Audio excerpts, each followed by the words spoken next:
Welcome back to another video. Today we're going to be unboxing, setting up, and reviewing the TP-Link AC1200 Wi-Fi router.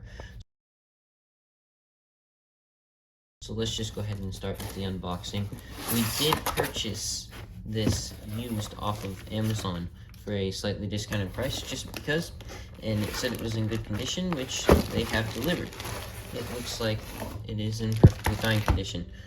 This does have 4 antennas. It comes with an Ethernet, a power cord, and I don't believe there are any instructions in this box. But I don't know if that's because we purchased used.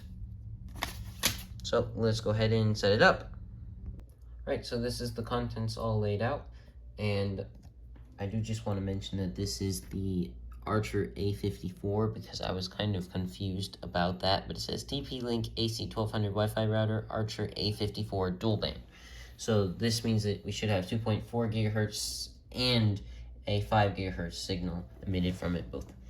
And you want to take note on the bottom, it will show your wireless password and just the name displayed. This is going to be important when we set it up because the name displayed is what you're going to select from your wireless device to connect to it, and then the password is what you're going to input. And that will never change. That was set from the factory. So installation of this should be pretty easy, so let's just go ahead and get it set up. So as you hopefully know, this is an Ethernet router. So in our case, we have a coaxial connection from our cable company.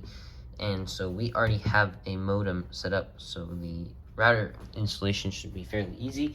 You just unplug the old one and transfer the Ethernet connection over from this modem and plug it from this router into the new router. And you can see on the new router, the blue one is going to be our input, and then the rest of them are just going to be other outputs, like if you actually wanted to hook up a computer or something like that, which required an Ethernet connection.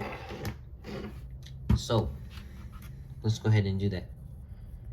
So that's pretty much it. Very simple and easy. We have an Ethernet running from the modem with internet connection directly into the input on the router, and then just the power button. Now all we have to do is press this and it should turn on. Now hopefully I should be able to connect to this. Alright, and after about 30 seconds you can see all of the lights that I think we're supposed to are lit up, and you can see if I go over here, this is it, TP-Link 27A1. And if you had a 5G compatible device, which this is not, you would have a TP-Link 27A1 5G. So if I click on that and click connect, then it's going to ask for the network security key, which is the one that is here on the bottom, which, if you can see, is going to be the wireless password PIN. And so if I input that, and there you go, we're on. And let me just open up a browser real quick, and you can see we have internet because all of this is popping up. Alright, thanks for watching. Hope you enjoyed the video.